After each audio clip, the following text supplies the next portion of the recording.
Over 40 countries have rejected the outcome of the 2020 elections in Belarus. They did not recognize Lukashenko and his government as legitimate and have stated so publicly more than once. Many of them also publicly called him an international terrorist after the incident with the Ryanair plane and hostage taking of two of its passengers, Roman Protasevich and Sofia Sapega. And almost all of them joined the sanctions against the Lukashenko regime. Countries I'm talking about are also members of the International Monetary Fund. And so today I am addressing the foreign ministers of every country that has declared its non-recognition of the Lukashenko regime as legitimate and has adopted sanctions against it. And I would like to ask one simple question. How is it that the issue of access to IMF resources, and particularly to the SDR account of Belarus for the Lukashenko regime, still remains open?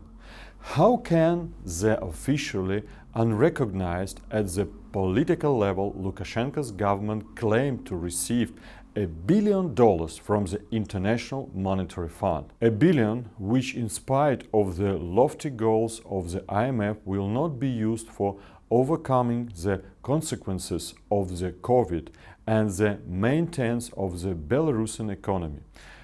After all, it all now works only for the regime and its power apparatus. I urge every Minister of Foreign Affairs at the level of governments to raise before the representatives of your countries in the IMF Board of Governors this issue of principle, the issue of blocking for the illegitimate and illegal Lukashenko regime access to the SDR account of Belarus. Take a firm and unambiguous position that will be 100% in line with the political decision not to recognize the Lukashenko regime and will be related to the IMF decision. Block access to $1 billion for a terrorist and dictator and save it for new Belarus.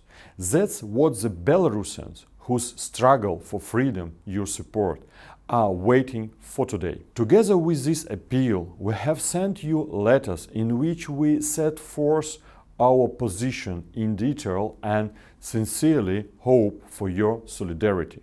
It is time to act together and to stop the financing of the dictatorship and Belarus once and for all.